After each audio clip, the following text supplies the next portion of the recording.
Deep in the heart of the jungle lived a monkey named Milo. Milo wasn't like other monkeys, he was much too curious for his own good. One day, while swinging through the canopy, he spotted something shiny beneath a giant fig tree.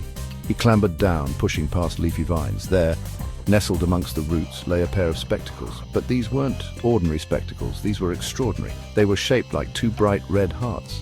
Intrigued, Milo picked them up.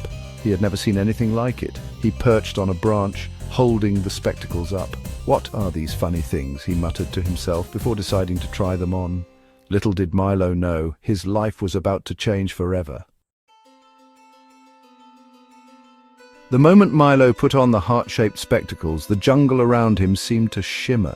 It was like someone had splashed colorful paint across the leaves. He felt a warmth spread through him, a feeling of love and joy so intense it made him giggle.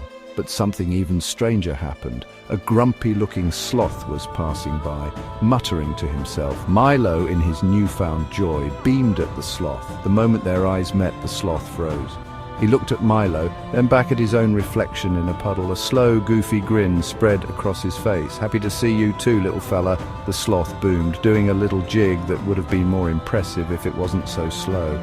Milo's eyes widened. Had the spectacles done that? He didn't have time to ponder, though, because a beautiful butterfly fluttered past, attracting his attention. The butterfly was a vision in blue and green, flitting about a cluster of orchids. Milo, still wearing the heart-shaped spectacles, focused on the butterfly.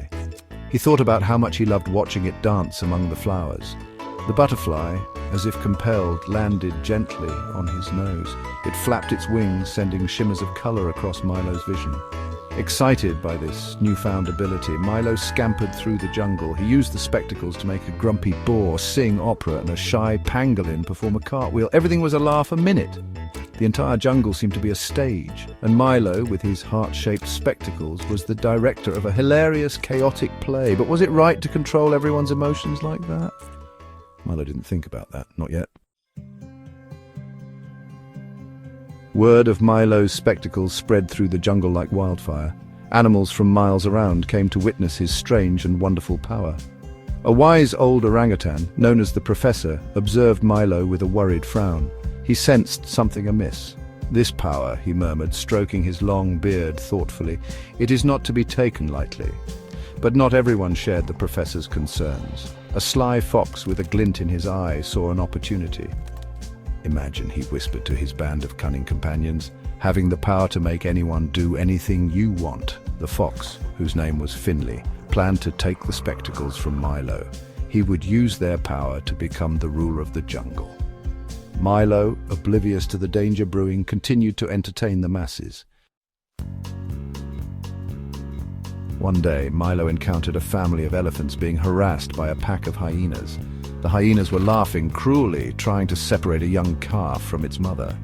Milo, filled with righteous anger, glared at the hyenas through the heart-shaped spectacles. He wished with all his might for them to feel remorse for their actions. The hyenas froze. They looked at the elephants, then at each other, their expressions shifting from malice to shame.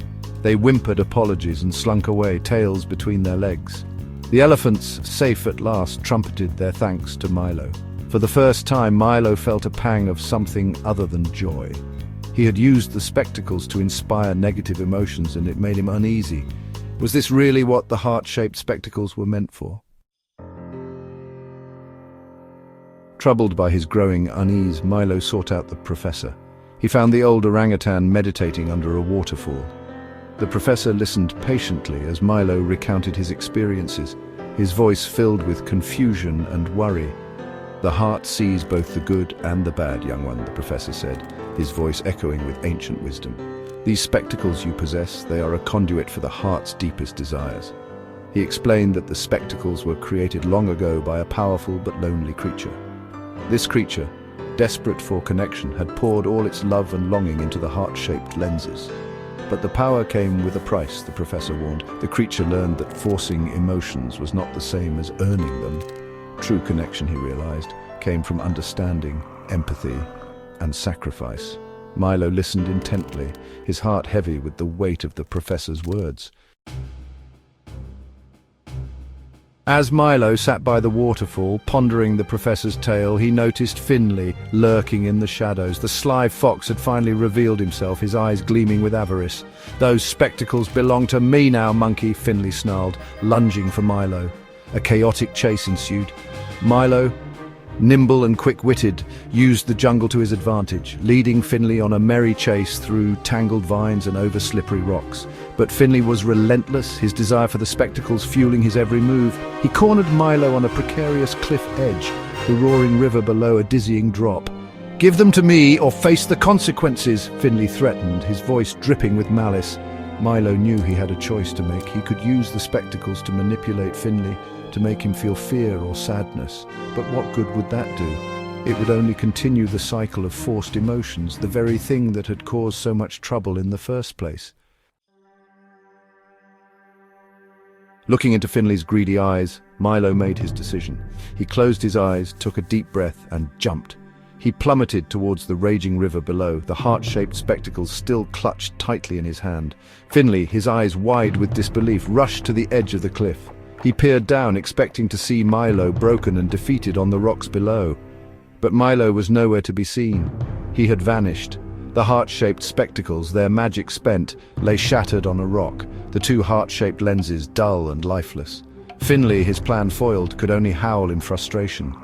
The jungle, once filled with the sounds of forced laughter and manipulated emotions, fell silent. Deep beneath the cascading water, Milo clung to a moss-covered rock. He had survived the fall, the river spitting him out onto a secluded bank. He was battered and bruised, but alive. As he lay there, catching his breath, he realized something profound. The world was a much more beautiful, much more genuine place without the influence of the heart-shaped spectacles. He had learned a valuable lesson about the true nature of love. It wasn't about control or manipulation. It was about respect, understanding, and acceptance. He would miss the laughter and the joy the spectacles had brought, but he knew deep in his heart that he had made the right decision. Milo returned to the jungle, not as a master of emotions, but as a student of life. He would carry the lessons he had learned with him always, reminding everyone that true connection came not from forced smiles, but from open hearts.